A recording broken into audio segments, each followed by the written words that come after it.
Hello fellow woodworkers, welcome to this week's edition of the Garage Workshop, and this week we're going to be taking this plank of rough sawn timber and turning it into a storage tub for my sanding discs. Let's get started.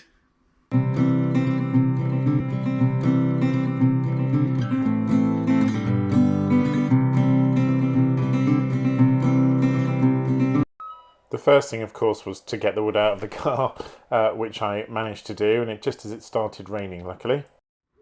So for this week's video, I wanted to take an ordinary plank of wood. This is just a piece of 19 by 150 mil wood that I got from B&Q. It's just rough sawn timber, and I want to see if I can make it into a sort of bits and bobs box. I've never made a box before, and I'm usually, like most YouTubers, a box is one of the first things that you make if you make online content, or it seems like it anyway. There are thousands of videos like this on YouTube, but I'm going to use this piece of wood to make a box. Now, just one thing before I start about wood. I know you've heard me moan about wood previously, but the difference in cost between this plank of wood that is rough sawn and the smooth plain timber is actually scandalous.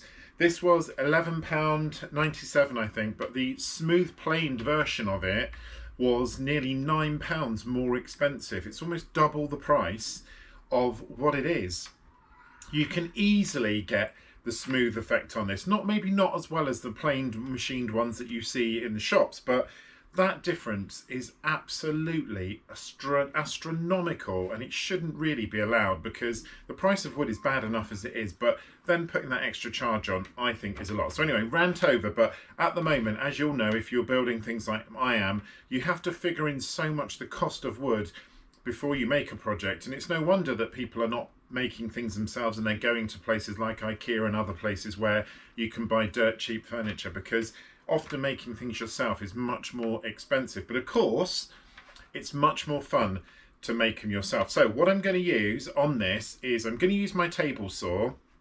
I've got a really basic standard design. I'm just going to make a normal box with a lid, and on the table saw I'm going to use my wider blade. I've got a 6mm wide blade that you might have seen when I made the finger jig, which I'll put a link up to here. So I'm going to do that because I want the box to fully integrate. I'm going to do mitered corners. At the moment, the plan is not to use anything other than wood glue, but that might change when I actually put the box together. But at the moment, as I said, the plan is not to use anything other than wood glue. So everything I'm going to do, the entire box has got to come out of this one 2.4 meter piece of wood.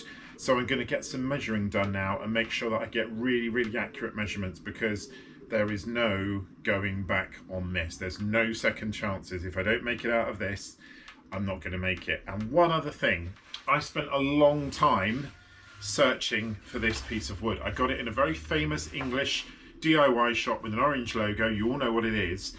Every single piece of this, I opened 2 packs of this wood. Every single one was really badly cupped. Now, you could say that's just the nature of this wood and it's cheap wood, and I get that. But I also do wonder, it's kept outside in my local DIY superstore.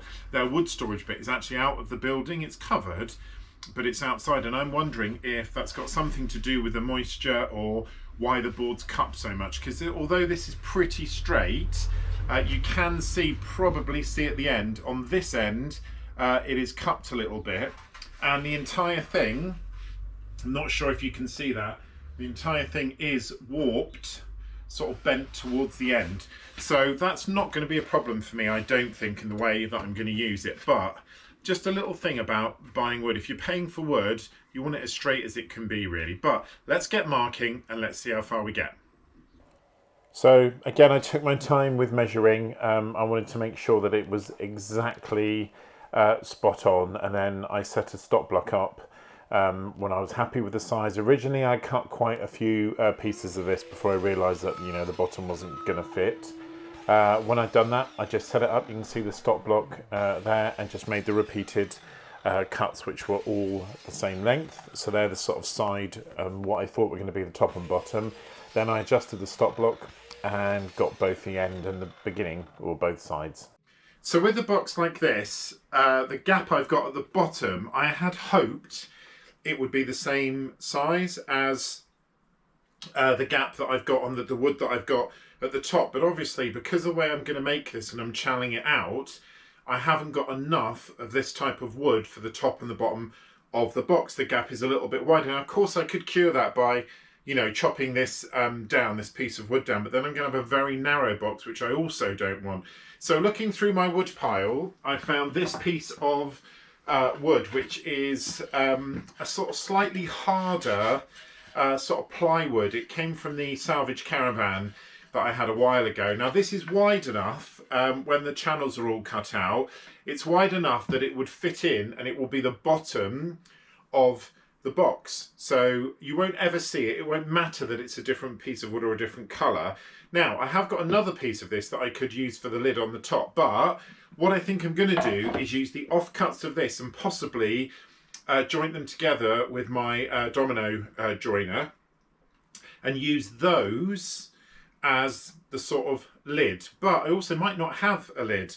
I think the best thing to do is put the box together, see how it looks, and then I can decide on them, because this is going to be a sort of bits and bobs, odds and sods type box anyway, so it doesn't necessarily have to have a lid, because I might put things in it like my spare screws or things that I use quite a lot, access, you know, push sticks. It could have anything in it really, but I don't think I'm going to worry too much about that. But what I have got to get exactly right now is the depth of groove, because how these are going to join together, I'm essentially going to put a groove in this line that's this wide. Now this bit here, this top piece of wood, is 12mm, and obviously my grooving bit is 6mm. So two completely clear channels or run throughs on the table saw with that should match that.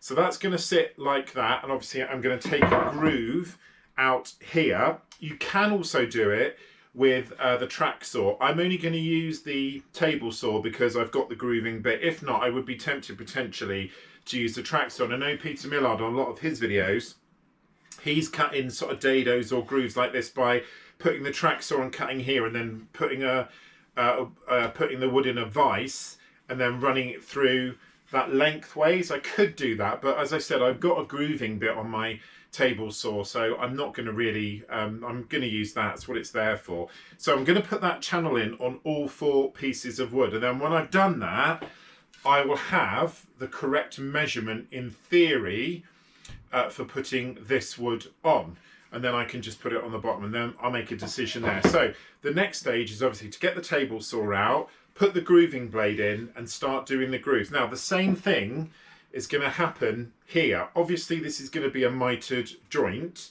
but what I'm thinking I might do is potentially not miter it and just take a groove out and do it sort of that way, if you see what I mean. If I took the whole groove out of the bottom there and just left a little bit, then this will make the box slightly wider, but again that doesn't matter because at the moment the bottom of the box is sort of neither here nor there. So what I might do is groove out that and put that in. It won't then be a mitered groove, but it will sort of be edge to edge or something like that. So we'll have a look, have a little fiddle and see what we're going to do. But essentially this is a bit of it's a work in progress as it goes. So let's get the table saw out now and let's start doing the grooves. So the first thing to do is actually get the table saw out. At some point I need to level the legs on this because it's not straight, and I always use it in the same place.